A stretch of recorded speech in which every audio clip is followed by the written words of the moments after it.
Oi, eu sou a Rafaela, sou uma mulher branca, de cabelos curtos e escuros, estou usando uma blusa rosa, atrás de mim tem uma estante branca com diversos livros de diversos formatos.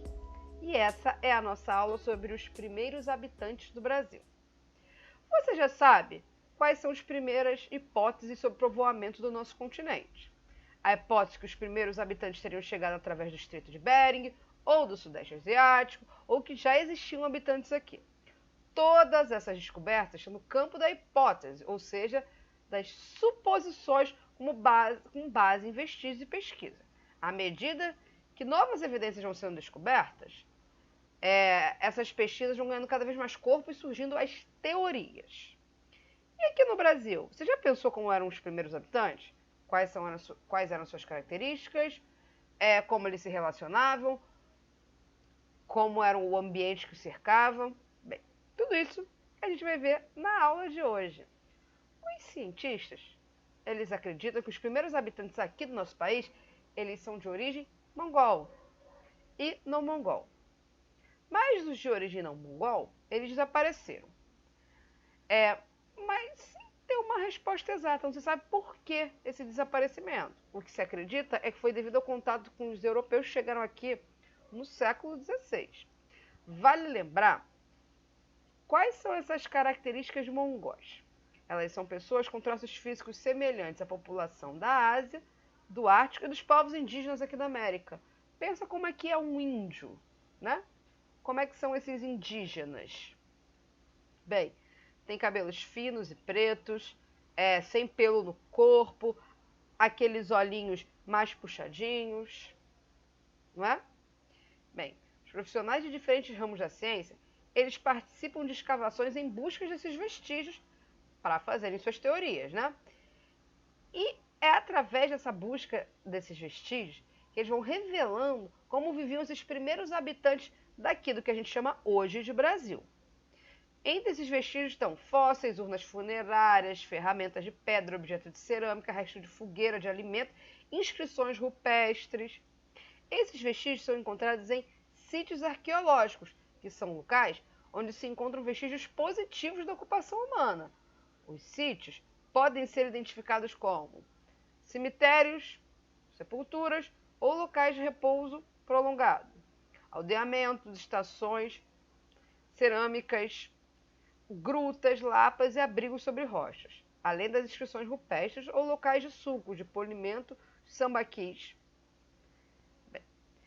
Aqui no Brasil, existem muitos sítios arqueológicos. A gente vai ver um exemplo 2 de 2. Mais especificamente, aqui no Brasil existem mais de 20 mil sítios. Um sítio arqueológico, não necessariamente precisa ser do tema que a gente está falando hoje, de períodos muito antigos. Bem, um desses sítios provavelmente você já reconheceu, né? Então, tá aí. O Cais do Valongo, ele é um sítio arqueológico e é considerado um patrimônio da humanidade. Do lado, a gente tem aí o que sobrou, né, do povo e ruínas da igreja de São Miguel, lá no Rio Grande do Sul. Vale lembrar que aqui no estado do Rio, a gente tem, foram catalogados até 2014, 645 sítios. Ou seja, a gente tem muita coisa ainda para pesquisar. O fóssil mais antigo encontrado na América do Sul chama-se Luzia. Foi encontrado em 1975 em Lagoa Santa, Minas Gerais. Agora a gente vai dar uma olhada no que seria o rosto de Luzia. Então, isso aí seria, né? É uma aproximação feita por cientistas do que seria rosto de Luzia. Estima-se que esse fóssil ele tem mais ou menos entre 12.500 a 13.000 anos. Por isso é considerada a mulher mais antiga das Américas e também a primeira brasileira. O nome Luzia foi dado pelo biólogo brasileiro Walter Alves Neves, do Instituto de Biociências da Universidade de São Paulo. Ele se inspirou em outro fóssil, a Lucy, encontrada na Etiópia em 1974. Bem, a Lucy tem em mais ou menos 3 milhões de anos. O grupo do qual a Luzia fazia parte era de aproximadamente 25 pessoas. Eles eram nômades, ou seja, não se fixavam muito tempo num lugar.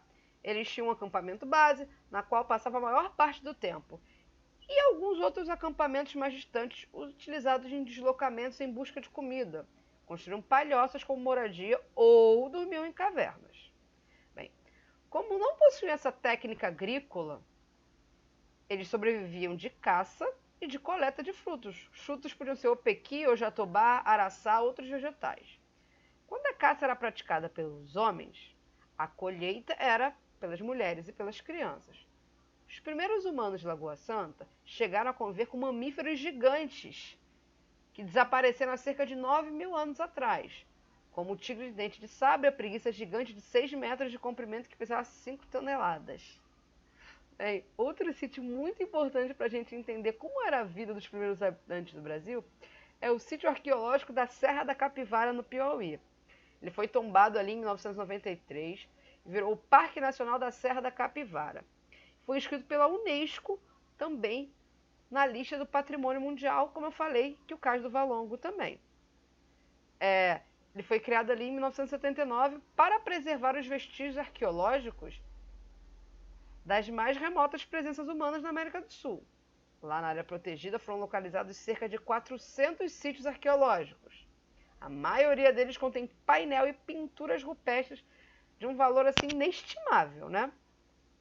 As populações que habitavam ali eram pequenos grupos e ficavam perto da água, né? Onde poderiam encontrar água com facilidade. Viviam da caça, da coleta dos animais e produziam ferramentas de pedra. Uma das suas características mais marcantes era o hábito de fazer inscrições nos paredões rochosos, né? O sítio é muito famoso. Agora a gente vai ver, por exemplo, algumas dessas inscrições feitas por esses seres humanos. Esses são os exemplos de pinturas rupestres. Muitos desses desenhos representam, como vocês estão vendo, animais, cenas cotidianas, caça, cerimônias religiosas. Por volta de 3.500 anos, esses grupos já dominavam a agricultura e a fabricação.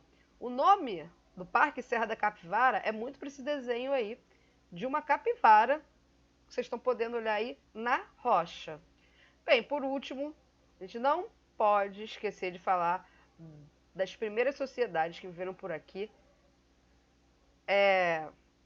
A gente tem que falar dos sambaquis. Mas você sabe o que é um sambaqui?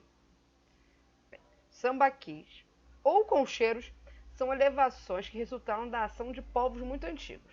Eles se formaram pela acumulação de rochas e moluscos e restos de comida, ossos de animais, ferramentas, um monte de coisa. O sambaqui mais antigo do Brasil ele fica no Vale da Ribeira, no interior do estado de São Paulo, tem cerca de 9.000 anos de existência. Porém, a maior parte dos sambaquis brasileiros está no litoral. Os mais antigos têm aproximadamente 7.000 anos de existência. Os cientistas não sabem as razões pelas quais os sambaqueiros, nome que é dado ao morador de Sambaqui, faziam essas elevações. Eles acreditam que quanto mais alto fosse o sambaqui, maior seria o prestígio das pessoas que viviam nele. Esses povos dos sambaquis construíram suas residências e enterravam seus mortos nessas elevações. Eles dispunham de comida abundante, proveniente da caça, da pesca e da coleta de alimentos.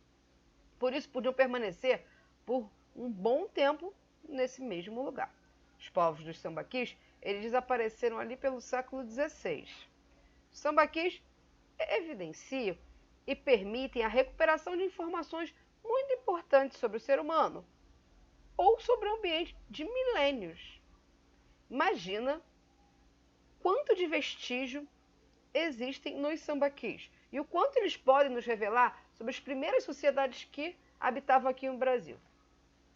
Bem, em consequência, permite também conhecer os processos de transformação cultural das comunidades e também uma opção viável para a obtenção de informações sobre a elevação do mar e níveis climáticos. Por isso é tão importante a preservação dos sambaquis. Eles são essenciais para diversos ramos da ciência, além de informações sobre as primeiras sociedades, também mostra a questão do meio ambiente e principalmente como o ser humano e o meio ambiente se relacionavam. Para saber mais sobre os sambaquis, aqui na cidade vizinha, Niterói, tem um museu dedicado à arqueologia. É o Museu Arqueológico de Itaipu. A sede do museu fica no antigo convento da Ordem de Santa Teresa, que é fundado em 1764. O acervo do museu é composto por artefatos produzidos pelos povos que viviam no litoral fluminense antes de 1500. Lá tem uma coleção de blocos testemunhos do sambaqui de Cambuinhas, o último remanescente arqueológico do tipo de sambaqui daquela região ali, que é de Niterói até Saquarema. São blocos de sambaquis encontrados na região que datam de 6.000 anos antes de Cristo, mais ou menos uns 8.000 anos, né? Esse museu ele é muito interessante. Primeiro por ser uma ruína, então isso já é legal. Mas o acervo dele vai mostrar justamente a gente vai poder ver partes desse sambaqui. Como a gente não pode ir no museu por causa da pandemia agora, então a gente traz um pouquinho do museu aqui. Então, tem 3 pecinhas aí que fazem parte da coleção. Eu falei que eram blocos. Tá aí, ó, uma foto para mostrar como é que são esses blocos e para vocês terem noção do que é encontrar esses sambaquis. A gente viu na aula de hoje como as primeiras sociedades viveram aqui no Brasil, desde grupos nômades lá de Lagoa Santa, onde a Luzia foi encontrada, até os povos de sambaquis que já possuem uma outra relação com o meio ambiente e nos deixaram bastante vestígios, como vocês viram agora. A aula está acabando, mas não sem um desafio, né? A gente viu algumas peças aí do acervo do MAI, assim, Museu Arqueológico de Itaipu. Mas esse museu tem muito mais peças e outras coleções que não são só os sambaquis. O que eu desafio você?